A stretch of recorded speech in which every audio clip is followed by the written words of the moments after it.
So going on to further medical complications. Due to pain management, I had to have my gallbladder taken out. Most painful surgery I've ever been through in my life. And I essentially had facial reconstruction surgery. My gallbladder, I thought I'd die. But because of opiate-based pain management, it had literally fried it. But anyway, going on to further complications. Because of the bludgeoning and all this other crazy shit, my tonsils, they rate them on a scale from 1 to 4 when they're removing them. Mine were a 4 plus to a 5, which doesn't even exist on the scale. The residents in my doctor's office that day couldn't believe I could still breathe. Well, one, my grandfather, my father's father, wouldn't allow my father to have his tonsils removed. So, out of the question during my youth. And two, it made my throat tighter for the men to orally assault me. And that's 100% true. Anyway, my Aunt Debbie, my Aunt Bonnie, and my sister all have the sinus issues. They refused to go see my specialist because it was out of town. I guarantee you he will help you all. My senior year of high school, I had a severe sinus infection to where blood clots were coming out of my head monthly. I almost missed high school graduation because I was so sick. I've only been sick twice since Dr. Gutowski did my nose, medically necessary, not plastic surgery nose job. Adenoids, turbines, recreating the cavities, removing my tonsils. Godsend of a surgery. And, surprisingly, it didn't hurt. Tylenol 3 took care of having my nose broken and my throat fried. He told me, though, he was like, your tonsils are so large. After we cut them out, no matter how well we cauterize it and seal them, you'll probably hemorrhage. And I did, 2 or 3 days after surgery. One evening after my mother had gone to bed. First time she'd ever really stayed anywhere, I think. She stayed with me in my northern Kentucky apartment. I went outside, and like I said, I am an addict for nicotine. I went outside to hit a cigarette a couple of times, like a fucking idiot. Started coughing. Saw blood in my hand. I thought, oh shit. So I went into the bathroom real quick and started flushing my throat with cold water.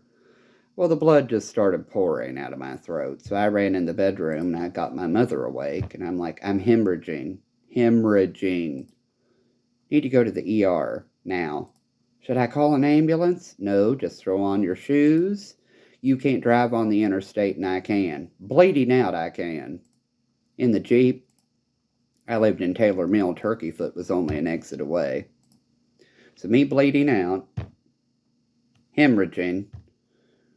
I got to the St. Elizabeth emergency room. Thankfully, they got me in almost immediately. They told me to gargle ice water. I'm like, I've been hemorrhaging for at least 15 minutes. Gargling ice water. I told my mom, I'm like, run out there and grab a nurse. The blood going down into my stomach is making me so nauseous. I'm about to...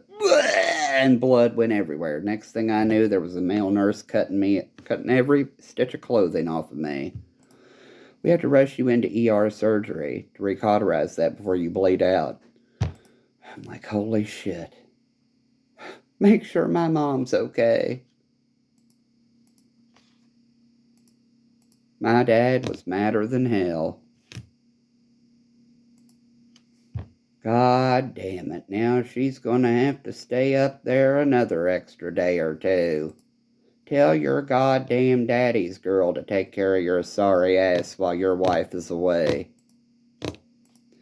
And that's when one of my husbands in emergency medical services misunderstood me because I wasn't out to my mother and we were living together at the time. Me and him.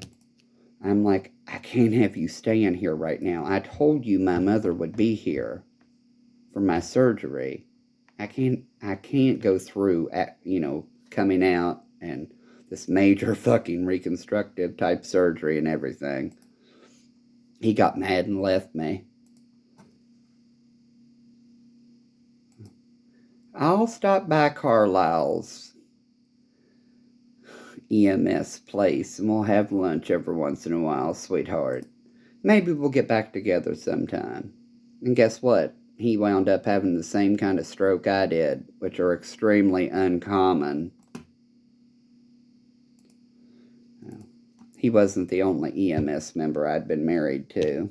He was a good guy. Adam T. Like I had told whatever, I've only been married about 90 times. But my definition of marriage is different than theirs. You can get into trouble for subverting this court about your marriage. Hell, I haven't been married since they legalized it. As I said, our definition of marriage is different. Back in my day, they were just notarized contracts. You screwed who without me? We're through. No need for a divorce lawyer at all. He's down for 45 minutes and power of attorney over everything. Make it happen.